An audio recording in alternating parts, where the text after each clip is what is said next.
Hello, doing some preventative maintenance on my E93 330D BMW. It's a pre-LCI version, so it's the M57 engine.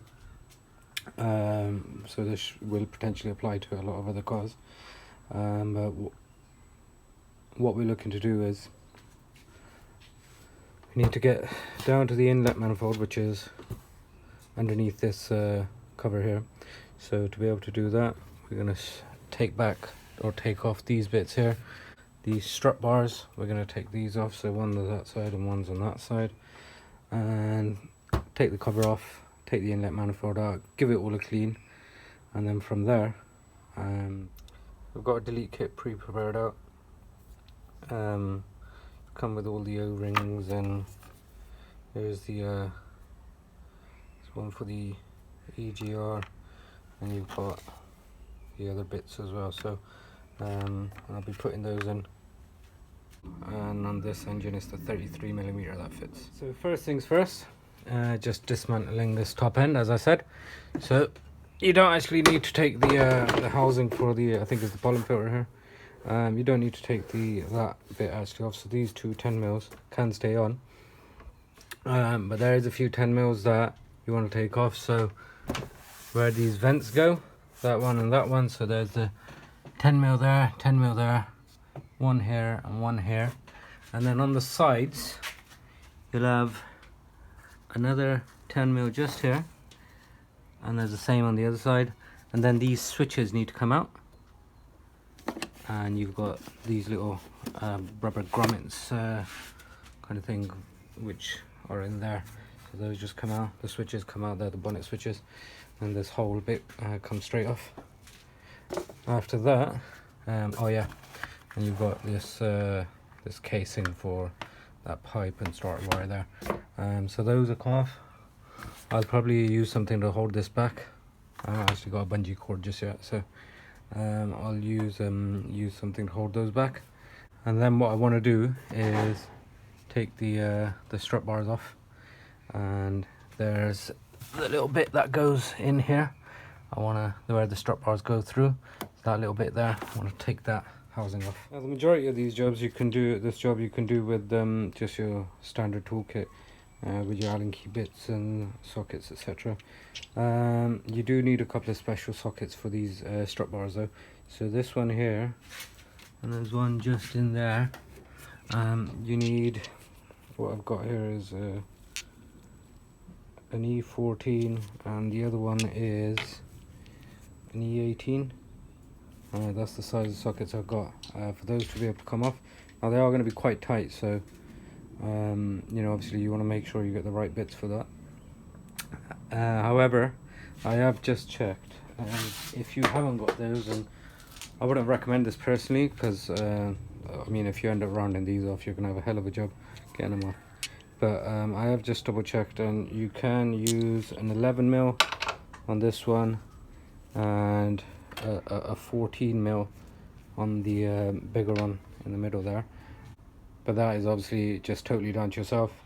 I would personally recommend going and getting the right socket set, just to obviously make sure. And you do want to make sure for these couple of bolts here that you get, you know, a decent size a ratchet or a knuckle bar or something, where you can take these off, because you will need to apply quite a bit of force. Right, so next what you want to do is take off these 3 bolts. 1, 2, just there, and one I've just taken off, the third one's there. 10mm, that's where the these strut bars go through. Not in there, I've taken the bolt off obviously. Just remember, these do overlap, so make sure obviously you remember, I believe for me it's the left one on top of the right one. Once I've taken that off, then we can this little rubber, we'll have access to these bolts, the Allen key bolts, and obviously we just take those off. So one there, one on the back here, one here, and then the 2 at the back, and they'll come off. So for the next update, we're pretty much ready to take the inlet manifold off.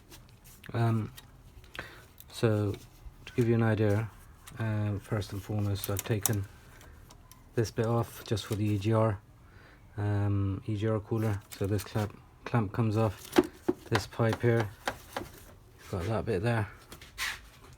All the 11mm nuts are in there. So there's 11mm nuts at the bottom over here and 10mm bolts at the top. The bolts don't actually come out, they stay in the manifold. So what I've done, once I've loosened them, just to make sure, because you're going to actually pull this off, you don't want anything to go wrong, you don't want to break anything. So once I've actually loosened them far enough, I pull them by hand just to make sure that they've come out of the threads. So there's not one that's actually left in. And then you've got these 11mm bolts that were in there. So one for each. I believe there's 7 in total, so one. There's a little hidden one just at the, if I get a light over here, let's give you an idea. There's a hidden one which you've got this plug that goes in right to the back over here. If you take that off, then you will be able to see that one there. So yeah, it's quite a tight angle. You want to do that one by hand because you don't want the nut to drop down the back. There's a few connectors and another 10mm bolt, which is for this dipstick pipe here. So that is, just turn the light on for you there, where that with that little brass brass thread bit is there. So that's where this dipstick goes. It's a 10mm bolt there, and then just under that, if you can see this plug here, that needs to come off as well, because that's another little hidden one. So there's a little spring right at the bottom. So underneath the plug just here, there's a little springy kind of mechanism. You literally just want to push that in, as you've just seen I've done, and that comes out. A 10mm bolt just over here at the back, so you want to get that one off as well. Again, I think it's one of those that's going to be by hand. It's to hold this bracket on by the looks of things. So yeah, let's get that one off, and then literally it should just be a case of taking the inlet manifold out. Just, I would say, definitely be very careful as you're taking it out, because you don't know if there's still something attached, and you want to kind of wiggle it out nice and easy. So, which I totally forgot to mention, because I took it out beforehand, it goes in here. I've actually taken this one out. The wire is that one there, so you'll see it as it is, like that, in there. The reason I've actually taken this one out totally is because I'm going to try and do what I can to kind of clean the inside of this. There's probably some carbon buildup. I'm probably going to use something like a jet wash or something just to clean it all out. Right, lovely. So we've got the inlet manifold off. So I just want to talk about a few of the things that I'm going to do. Obviously these won't apply to everyone. To start with, I've obviously taken off, there's the rectangular seals that will be in here. Here's my ones. So yeah, those will come out of there. Taken some of these ones off. Those will just, you should be able to prise them out. Obviously be very careful, but you should be able to just prise them out with a screwdriver or a long nose plier. I'm using a long nose plier, they've been coming out fairly easily. For my case, obviously I'm gonna clean all of this out. So what I'm doing as well is just taking these little bits out. These are where the 11mm bolts, was it the 11mm? Yeah, I believe the 11mm bolts, these go, that's the guiders for them. So I'm just taking those out because I don't want those getting lost. Taking off the actual EGR bit. So that was just 1, 2, 3, 4 Allen key bolts. One of them you had to use a really long extension for, but to be honest, all of them, because it's quite tight in there.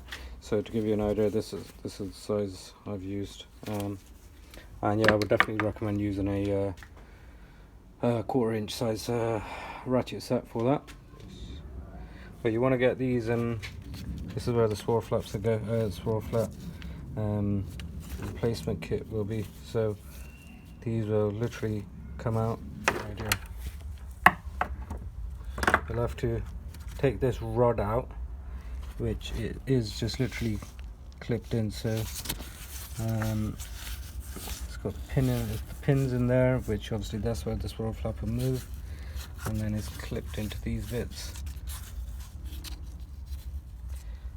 and then yeah, that'll just move out of the way for you, just bounce it across, and then you should just be able to unscrew these swirl flaps, put the new ones in. I'm going to clean this kit out, all this intake kit out as well, so obviously watch for that if you want to do the same thing. Otherwise you can go back into just replacing or putting back the system together again. So I've been taking all the little bits off, taking all the rings out, taking the guiders out. I've taken obviously the AGR and the system for the swirl flaps out. What I'm going to do next is just clean all of this out, and what I'm basically going to use to do that is I've sprayed it off with some carb cleaner just to break down what I can. So this is all I'm using. I've done the AGR system part of it there already, and then from there afterwards just spraying some household degreaser on it just to break down all of that now there as well, and you can see it's all breaking up. I use some sort of a brush, but it's still not loose, so I'm going to use some sort of a brush or something just to clean it all down, just to make sure it's a nice tidy job. And I literally sprayed it all over. I sprayed it on the outside as well as the inside, just to make, obviously these parts are going to show from your engine bay, so it gives them a nice tidy look. And then I'll be using a jet wash. So I've got a jet wash here to kind of blast away all the dirt. So let's see. Bearing in mind you have got sensors on there, so I've got a sensor on there. So just be careful how you do it and what you're doing. Just be smart with it. No need to be reckless, kind of thing. And it should be fine.